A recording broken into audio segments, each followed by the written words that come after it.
गाइए तो हमरले बपिया हो मुचाई सखी ढूंढिए के चलता दवाई सखी। केकरा ढूंढी के दवाई चलता? हमरा गर्लफ्रेंड के हां हमरा गर्लफ्रेंड के तो रौरा काहे कहता नहीं? वो हमसे बतैले या फोन करके वो खचड़े भी है रौरा के बताओ दिया। ससुरा से बताओ तारी कि बरले बा बहुत ऊंचाई सखी। अच्छा गाइए म्यूजिक पे गाइए बढ़िया से इसको। आइए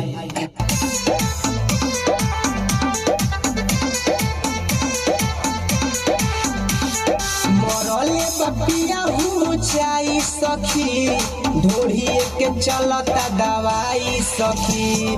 मरले बपिया ऊंचाई सखी ढूंढिए के चलता दवाई सखी।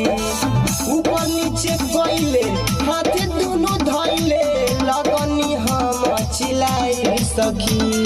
मरले बपिया ऊंचाई सखी ढूंढिए के चलता दवाई सखी। मरले बपिया ऊंचाई सखी ढूंढिए के चलता दवाई सखी। कहाँ चलता? पटना? हाँ पटना में। अच्छा केकरा लगे? आलोक कुमार डॉक्टर एगो बड़ा उनके लगे उ ढूंढी देखे ले। हाँ उ नाभि के डॉक्टर हई। तो कोई क्या वजह से धरवा देवे ना? अब इतना पिटाल बारी की दर्द एबारी ओझा लो ढेर जाला तार ढूंढी। हाँ आई बढ़िया से अंतरा आई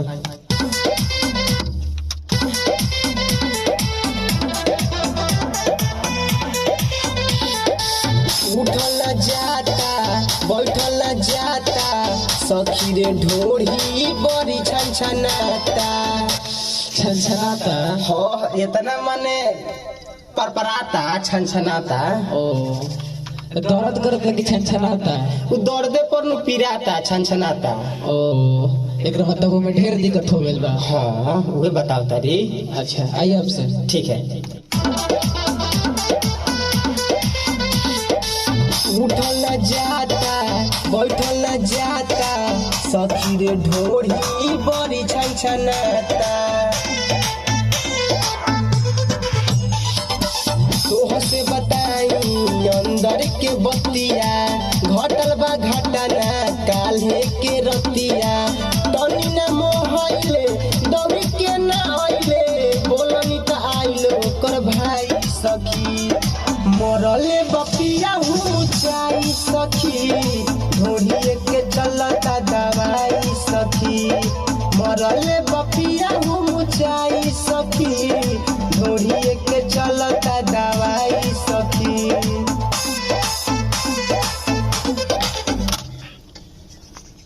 मरद के कहीं कि दर्द बुझस भीतर के बहेगा हुमचा के मरी है तो बहुत हाँ कहीं कमर उमर टूट दिए कि ना?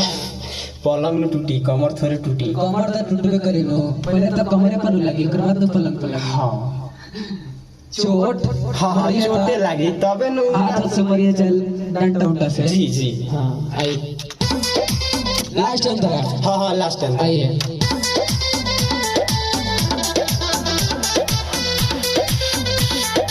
सखी बताओ दर्द हटाओ ऊंची के हरदी ढोड़ी पर लगाओ।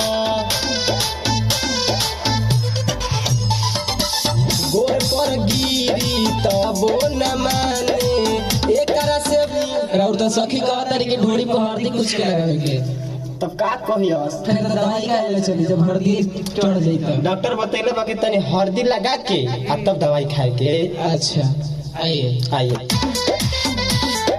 सखी बताओ दर्द हटाओ ऊंची के हरदी ढोड़ी पर लगाओ।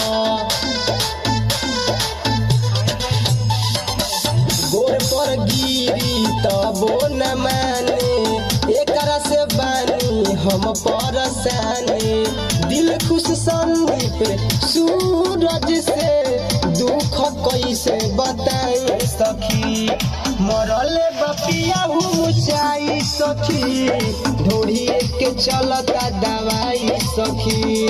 मरले बपिया ऊंचाई सखी ढूंढिए के चलता दवाई सखी। ढोड़ी के दवाई हो गए। हाँ हो गला बताइए सांस के। वाह कैसन तबीयत बा। हाँ आइए खराब सही है। ठीक है आइए।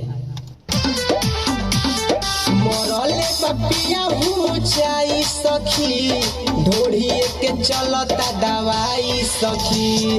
मरले पपिया ऊंचाई सखी ढोड़ी के चलता दवाई सखी।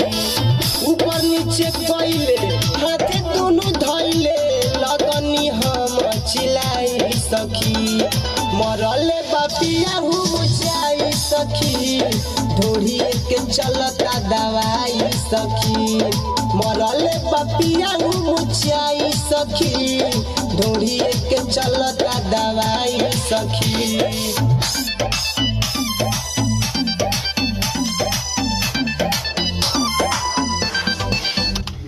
आज ये हो गया। हो